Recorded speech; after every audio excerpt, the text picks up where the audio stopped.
जैसे बेटे का शादी किया, अभी बहू आई और फिर बहू बेटे के पक्ष में हो गई या बेटा बहू के पक्ष में हो गया और माता पिता से एक रूखापन।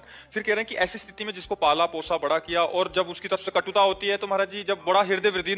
आपकी समस्या नहीं है, बहुत माता पिताओं की समस्या है। क्योंकि बच्चे अध्यात्म से जब तक नहीं जुड़ते तब तक उनको ये समझ में नहीं आता कि मातृ देवो भव पितृ देवो भव, हमारे माता पिता हमारे भगवान हैं, ऐसा भाव नहीं आता। तो स्वार्थ में बुद्धि मलिन हो जाने के कारण अभी तो आप चल पा रहे हैं तो रूखापन है, और जब चल नहीं पाएंगे तो एकदम विरोधी भाव आ जाएगा। जब आप खाट पर शौच करेंगे ना और उनको फेंकनी पड़ेगी ना, तब गालियां खानी पड़ेंगी। कोई विशेष श्रद्धावान अपने ऐसे माता पिता की सेवा कर पाता है, नहीं तो बहू सास को पीट रही है, बेटा माँ पिता को मार रहा है लात डंडों थप्पड़ों से। तो ये जो अध्यात्म विहीन हैं, जिन्होंने शास्त्र स्वाध्याय नहीं किया, जिन्होंने भजन नहीं किया, तो उनके अंदर एक आसुरी बुद्धि पलती रहती है। आसुरी माने राक्षसी बुद्धि, और उस समय आने पर राक्षसी स्वरूप प्रकट। ये आसुरी बुद्धि है जो अपने माता पिता को मारे पीटे कष्ट दे, उनको गालियां दे।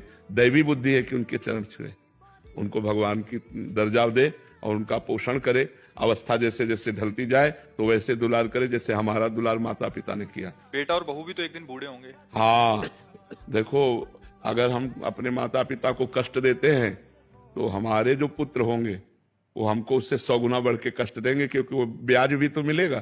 तो इसलिए नए बच्चों को ये ध्यान रखना चाहिए कि वो भी किसी दिन माता पिता बनेंगे और वो किसी दिन वो भी बूढ़े होंगे। तो अपने माता पिता के साथ असभ्य व्यवहार नहीं करना चाहिए, आसुरी व्यवहार नहीं करना चाहिए। यार, जिस कोख से पैदा हुए उसको तुम लात मार रहे हो, उसकी आरती उतारनी चाहिए।